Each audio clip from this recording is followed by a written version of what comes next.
ሰላም ናችሁ? አንድ የተረዳሁትን የዓለምን ሕግ ልንገራችሁ። በህይወታችሁ ላይ በጣም በድሎኛል ብላችሁ የምታስቡት ይሄ ሰው በድሎኛል፣ እኔን አስለቅሶኛል፣ እቺ ሰው በድለኛለች፣ የእሷን ነገር ያሳየኝ እያላችሁ በየቦታ ያወጃችሁለት ሰው፣ በየሰዓቱ የምትብሰለሰሉለት በጥርሳችሁ የያዛችሁት ሰው ብዙ ጊዜ ያስተውላችሁት ከሆነ እንኳን ፍርድ ሊያገኝ ጭራሽ ያምርበታል፣ ጭራሽ ይሻሻላል፣ ጭራሽ የተሻለ ነገር ይገጥመዋል። ለምንድን ነው ብላችሁ ጠይቃችሁ ታውቃላችሁ? ለምንድን ነው ጭራሽ ነው ተበድዬ ያ ሰው ነው ጭራሽ የሚመሰገነው የምትሉት? እንዲህ ነው ወይ? ህግ ስላለ ነው። የማይታይ ህግ አለ። እኛ የሰው ልጆች ስጋና አጥንት ብቻ አይደለንም፣ መንፈስም ነን። ውስጣችን የሚለቀው ኢነርጂ አለ። we are not just ስጋና ደም ብቻ አይደለንም።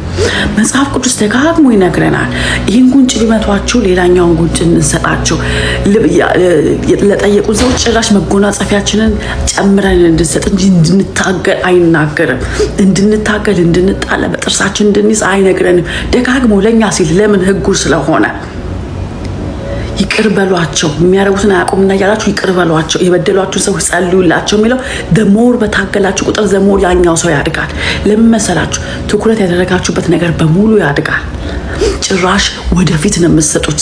ወደፊት የሚገፋበትን ይህ ሰው የ5 ዓመት ፈጅቶበትን ሊያልፍለት የሚገባውን ነገር እኛ በንዴት 10ን ቃል ስንናገር 10ን ነገር ስናደርግለት እየባሰበት ነው የሚመጣው። ወደፊት ነው የሚሄደው። ለምን? የኛ ኢነርጂ በራሱ ጉልበት ይሰጠዋል፣ ህይወት ይሰጠዋል፣ ማሳደግ ይችላል።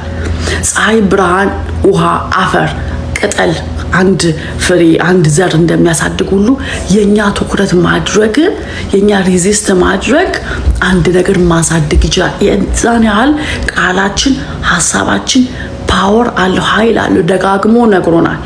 ደጋግሞ ጭራሽ የበደላችሁ ሰው ነው የሚጠቅመው የሚያድገው። ገስዋት ደሞስት አሪፍ የሆነ በቀል ለጠላችሁ ሰው ለጎዳችሁ ሰው ትኩረታችሁን አለመስጠት፣ ስለሱ አለማውራት፣ ስለዛች ሰው አለማውራት፣ መተው፣ ይቅናት ብሎ መተው። ይቅናት። ኢነርጂያችሁን አትስጡ፣ ጉልበታችሁን አትስጡ። ትኩረታችሁ እነዛ ሰዎች ያሳድጋል።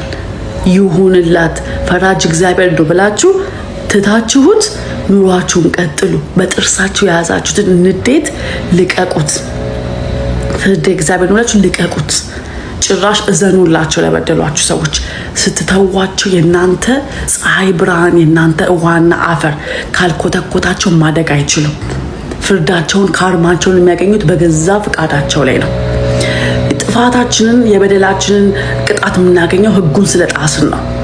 እኛው የበደልነውን በደል እኛው ራሳችን የምናጭደው ሰው ሳይረዳን ሲቀር ነው።